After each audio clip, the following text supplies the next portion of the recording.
May panibagong kasong kinakaharap ang itiniwalag na miyembro ng Iglesia ni Cristo na si Luel Menorca. May ulat on the spot si Lia Manialac del Castillo. Lia?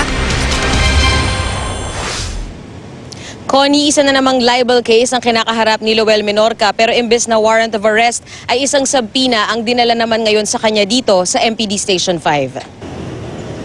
Bit-bit ng isang attorney Arnel Hanabahal, abogado ng isang Irene Yuvienko na miyembro ng SCAN International, ang kopya ng subpoena para sa mga reklamong libel at unjust vexation laban pa rin kay Luel Menorca. October 2015 daw na isampa ang mga reklamo laban kay Menorca sa Cavite at Nobyembre pa dapat nasimulan ang preliminary investigation para rito.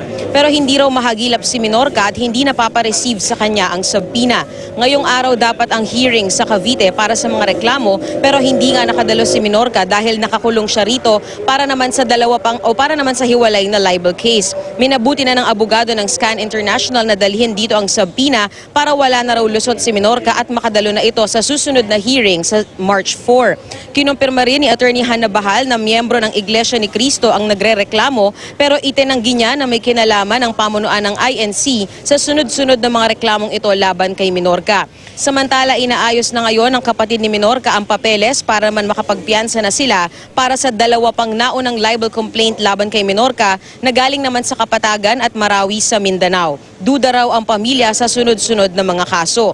Narito ang mga naging pahayag ni na Attorney Hanabahal at ni Anthony Menorca na kapatid ni Luel.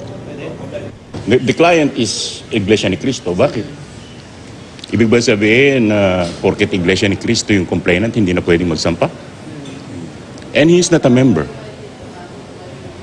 Di ba? He is no longer a member of the Iglesia ni Cristo. Sir, pagka lumabas kami rito at may warrant na naman ng kapatid ko, kilala na ko sino.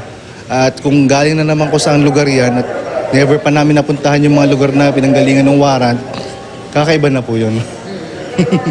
Kaya nakakatawa yung kalaban dahil hindi na po birot kami na nahihirapan po dito. Bukod doon sa pagpoproseso ng pagpapiyansa para nga kay Menorca ay pag-uusapan din daw ng pamilya yung kanilang magiging susunod na hakbang sakaling makalaya siya ngayon. Connie? Yes, Lia, linawin lang natin na yung mga nagsasampa ng libel na ito ay hindi direktang, kumbaga sila ang na-offend ng Menorca. Kung hindi ito ay mga miyembro na supposedly na-offend in general doon sa mga naging statements niya sa mga naunang pahayag laban sa iglesia. Tama, Connie. Yung mga nagfa-file ng mga reklamo laban kay Menorca ay mga miyembro nitong SCAN International. At sinasabi nung abogado kanina na na-offend raw yung mga miyembro dahil sa isang media interview ay nabanggit ni Menorca na di umano ay hit squad ng iglesia itong grupo na SCAN International. Pero iginigiit nga ng grupo na hindi sila hit squad at isa silang lehitimo na civic organization group. Connie? Pwede ba nating malaman kung magkano yung babayarang piyansa? Kasi kung halimbawa sinasabi nga nung kapatid na magtutuloy-tuloy na maraming reklamo ng libel, magkakano ba itong bawat piyansa ni Menorca? Connie, ang isang libel, ang piyansa dyan ay 10,000. So ngayong araw na ito, ang ipapiyansa nila ay 20,000 dahil sabay na nilang papiyansahan yung naunang kaso kung kaya't na-aresto siya noong isang araw at yung dumating din na libel case, dumating din na warrant of arrest sa kanya kahapon. Alright. Maraming salamat sa iyong update na yan. Lia Manialac del Castillo.